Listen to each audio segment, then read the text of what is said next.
အားလုံးပဲမင်္ဂလာပါရှင် Sunstar Yari Channel လေးမှာပြန်လည်ကြိုဆိုလိုက်ပါတယ်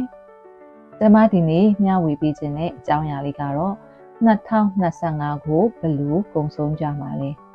။မကြာခင်မှာနှစ်ကုန်ဆုံးပြီးတော့နှစ်အသက်စားဖို့ရက်ပိုင်းလောက်သာလိုပါတော့တယ်။ကိုနှစ်အစမှာချမှတ်ထားတဲ့ vision လေးမပြည့်မြောက်သေးဘူးဆိုလို့ရှိရင် The 12 week year ဆိုတဲ့စာအုပ်လေးတွေကအချက်တချို့ကိုမျှဝေပေးလိုပါတယ်။စာအုပ်ထဲမှာပြောရတာကနှစ်တစ်နှစ်ရဲ့နောက်ဆုံးလမှာကုမ္ပဏီကြီးတွေတော်တော်များများကဈေးရောင်းပွဲတွေလုပ်ပြီးတော့အယောင်မြင့်တင်ကြပါတယ်။နှစ်တစ်နှစ်လုံးမှာနောက်ဆုံးလကရောင်းကအကောင်းဆုံးထိရောက်မှုအရှိဆုံးလက်တလဖြစ်ကြတာများပါတယ်။ဘာလို့လဲဆိုရင်အတော်များများကနောက်ဆုံးလမှာတစ်နှစ်လုံးစာချမှတ်ထားတဲ့ target တွေပြည့်မီဖို့အရှိန်တင်ပြီးအလုပ်လုပ်ကြပါတယ်။အဲ့ဒီခါမှာ target တွေပြည့်မီဖို့အရေးကြီးတာတွေကိုပဲအထူးကလုပ်ကြတာ။အဲ့ဒါကြောင့်မိတ်ဆွေတို့အနေနဲ့လည်းမပြည့်သေးတဲ့ target တွေရှိရင်ကျန်နေသေးတဲ့ရက်တွေအတွင်းမှာရည်မှန်းချက်တွေအတွက်ထိရောက်မဲ့ main action တွေကိုသာယူပါလုပ်ပါတခြားအရေးမကြီးတဲ့အလုပ်တွေကိုဖယ်တာပါဒီနည်းလမ်းကနှစ်တစ်နှစ်ရဲ့နောက်ဆုံးလအတွက်ပဲအသုံးဝင်တာမဟုတ်ပါဘူးတစ်နှစ်တာလုံးအသုံးပြုနိုင်ပြီးတော့ကိုယ့်ရည်မှန်းချက်တွေကိုအချိန်တိုအတွင်းမြန်မြန်ဆန်ဆန်နဲ့ပြည့်မြောက်နိုင်မှာဖြစ်ပါတယ်။ကျမရဲ့အတွေ့အကြုံလေးကိုလည်းမျှဝေပေးရမယ်ဆိုရင်2025မှာ weight 10 ပေါင်ကျမယ်ဆိုပြီးတော့ဆုံးဖြတ်ချက်ချလာပါတယ်။အဲ့လိုချလာပြီးတော့တစ်နှစ်လုံး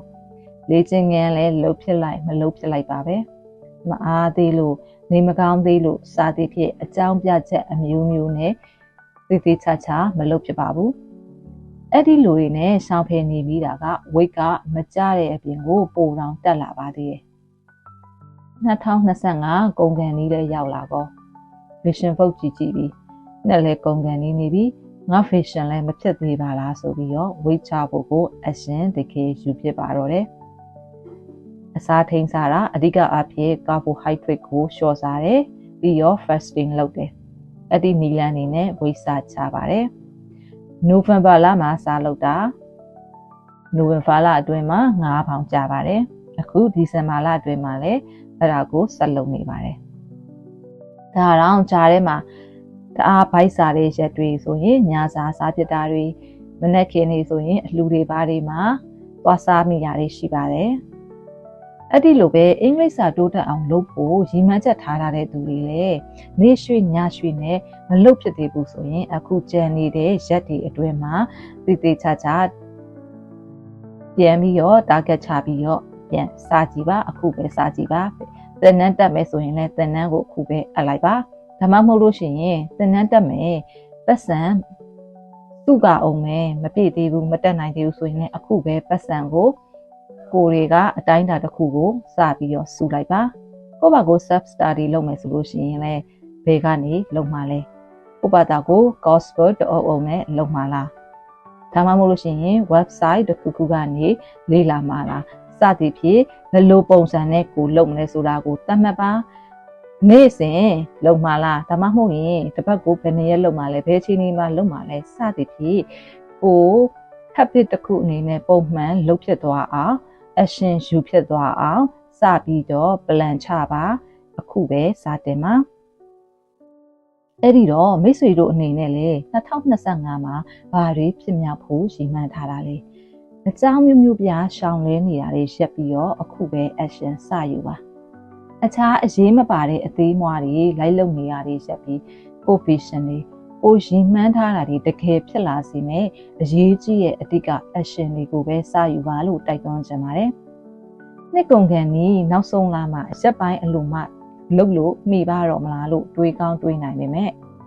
လုံးဝမလုပ်ဖြစ်လိုက်ပဲဒီနှစ်ကိုကုံဆုံးသွားတာထက်ဆိုင်အရေးကြီးရာတွေသေချာလုပ်လိုက်မယ်ဆိုရင်တချို့ရှီမှန်းချက်တွေကပြီးမြောက်သွားနိုင်တယ်။တချို့ရှီမှန်းချက်တွေကမပြီးမြောက်ခဲ့ရင်တော့မှအရှိကိုကောင်းတဲ့အရွေးတစ်ခုရှိသွားနိုင်မှာဖြစ်ပါတယ်။နောက်တစ်ချက်အနေနဲ့နှစ်ကုန်ကန်ဒီမှာဖြစ်တတ်တာကသူများတွေကသူတို့ရဲ့ vision တွေပြည့်ကုန်ပြီ။ငါကတော့ခုထိဘာ vision မှလည်းတည်ချာမဖြစ်မြောက်ပဲနဲ့နှစ်တည်းနဲ့ကုံဆုံးတော့မယ်စသည်ဖြင့်အစင်မပြေတဲ့ခံစားချက်တွေ ကိုအပြစ်တင်တဲ့စိတ်တွေဖြစ်တတ်ကြပါတယ်ပြီးသွားတဲ့အချိန်တွေကပြန်မရတော့ပါဘူးပြီးခဲ့ပါပြီအားလုံးအတိတ်မှာပဲကြံခဲ့ပါပြီကိုအပြစ်ရှိသလိုခံစားနေရရင်ရက်လိုက်ပါတစ်နှစ်လုံးအစင်မပြေခဲ့ရတဲ့အရာအားလုံးကိုမခံစားနေပါနဲ့တော့အားလုံးကိုလွတ်ချလိုက်ပါကိုယ့်ရဲ့လက်ရှိအခြေအနေကိုလက်ခံပေးပါအခုချိန်ကနေစပြီးတော့နှစ်သက်ကိုဘယ်လိုဆက်သွားမလဲဆိုတာကိုစတင်စဉ်းစားပါပြင်ဆင်ပါ2025မှာဘာ vision မှမရှိခဲ့ဘူးပုံမှန်လက်ပတ်နေကြတိုင်းပဲကုံဆုံးခဲ့တာပဲဆိုရင်2026 vision အတွက်ကိုပြန်ပြီးတော့ပြန်လေးပါ2026မှာငါဘယ်လိုလူဖြစ်ချင်တာလဲ2026မှာငါရဲ့ body ကဘယ်လိုမျိုးဖြစ်ချင်တာလဲငါရဲ့ဝတ်ပုံစားပုံငါရဲ့အလုပ်အကိုင်ငါရဲ့စီးပွားရေးငါရဲ့ဝင်ငွေငါနဲ့မိသားစုနဲ့မိတ်ဆွေဆက်ဆံရေးတွေငါရဲ့ personal development စသဖြင့်အဖက်ဖက်ကနေပြီးတော့စဉ်းစားပါကိုယ့်ရဲ့2026 version ကဘယ်လိုပုံစံမျိုးလဲကိုဘယ်လိုပုံစံမျိုးလိုချင်တာလဲဟုတ်ပြီ2026မှာနှစ်သက်မှာကိုဘာလိုချင်တယ်ဘာဖြစ်ချင်တယ်ဆိုတာတွေလည်းသိပြီဆိုလို့ရှိရင်ကိုမဖြစ်မနေလုပ်တဲ့အရာတွေကိုချမှတ်ပါဥပမာအားဖြင့်2026မှာကိုအင်္ဂလိပ်စာ level က C1 C2 ဒါမှမဟုတ်ရင် B2 level ရောက်ဖို့အတွက်နေ့စဉ်အချိန်ဘယ်လောက်ပေးပြီးလေ့လာမယ်စသဖြင့်ဒါမှမဟုတ်ရင်ကိုယ့်ရဲ့လုပ်ငန်းအတွက်နေ့စဉ် TikTok မှာ post ဘယ်နှခုတင်မယ်စသဖြင့်ကိုမဖြစ်မနေလုပ်ရမယ့်အရာတွေကိုသတ်မှတ်ပါပြီးရင်ကိုလုပ်ဖို့သတ်မှတ်ထားတာတွေကိုစီကံလေးနဲ့ပုံမှန်မပြတ်မကွက်လုပ်ဖြစ်အောင်လုပ်ပါ motivation ရှိရဲ့ချိန်လုပ်မယ်မရှိရင်မလုပ်ဖြစ်ဘူးဆိုတာကဘာလုပ်ထိရမှုရှိမှာမဟုတ်ပါဘူးအောင်မြင်မှာလည်းမဟုတ်ပါဘူးစီကံတကြနဲ့ပုံမှန်လှုပ်ဆောင်ပေးမှုကနေမှအလေးကျင့်နေဖြစ်လာမယ်အဲ့ဒီအလေးအကျင့်တွေကမှကိုလိုချင်တဲ့ပန်းနိုင်ကိုရောက်စေမှာဖြစ်ပါတယ်ဥပမာအားဖြင့်အင်္ဂလိပ်စာတိုးတက်ဖို့ရည်မှန်းချက်ချတာရင်အင်္ဂလိပ်စာကိုဘယ်အချိန်လေးလာမယ်မနက်ခင်းလားညဘက်လားတစ်ပတ်ဘယ်နှစ်ရက်လဲစသဖြင့်ကိုလေးလာဖို့ plan လုပ်ပြီးတော့ plan ကိုသေချာပြန်ပြီးတော့သတ်မှတ်ပါနောက်တစ်ချက်အောင်မြင်ခဲ့ရာတွေကိုခြာရေးကြည့်ပါညတိုင်းနောက်ရက်အတွက်လှုပ်ရှားရှိရနဲ့တနေ့တာအတွင်းအောင်မြင်ခဲ့ပြီးတာတွေကိုခြာရေးပါအောင်မြင်တာတွေကိုမှတ်သားထားတာကကိုစူးချတယ်လို့ခံစားရစေမှာဖြစ်ပြီးတော့ကိုစီကံရှိရဲ့သူဂတိတည်ရဲ့သူအဖြစ်ကျေနပ်မှုရစေမှာပါနောက်ဆုံးအနေနဲ့ပြောပြချင်တာကတော့နောက်နှစ်သက်အတွက်ကိုရည်မှန်းချက်တွေ vision တွေကိုစိတ်ကူးပုံဖော်ကြည့်ပြီးတော့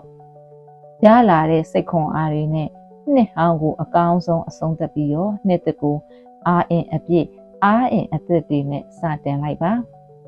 ဟုတ်ကဲ့မိတ်ဆွေတို့ကတော့2025ရဲ့နောက်ဆုံးလဒီဇင်ဘာလကိုဘယ်လိုဖြတ်တန်းဖြစ်ပါတယ်လဲဘယ်လိုဖြတ်တန်းဖို့ရှိပါတယ်လဲ2026နဲ့ပတ်သက်လို့တော့ဘာတွေမျှော်မှန်းထားကြပါတယ်လဲမိတ်ဆွေတို့ရဲ့ vision တွေကိုဖြစ်မြောက်လာဖို့အတွက်တော့ဘယ်လိုနည်းလမ်းတွေနဲ့စူးစမ်းကြပါတယ်လဲဆိုတာကိုအဆင်ပြေမယ်ဆိုလို့ရှိရင်အောက်က comment box ထဲမှာမျှဝေပေးခဲ့ပါအောင်ရှင်စန်စာယာရီကတက်ဆက်တဲ့ audio session လေးတွေကိုဆက်လက်ပြီးတော့နားဆင်လို့လည်းဆိုလို့ရှိရင် subscribe လုပ်ထားဖို့လည်းမမေ့နဲ့အောင်နော်အားလုံးပဲမင်္ဂလာရှိသောနေ့လေးဖြစ်ကြပါစေရှင်ကိုစိတ်နှပြချမ်းသာချမ်းသာတော့မူကြပါစေရှင်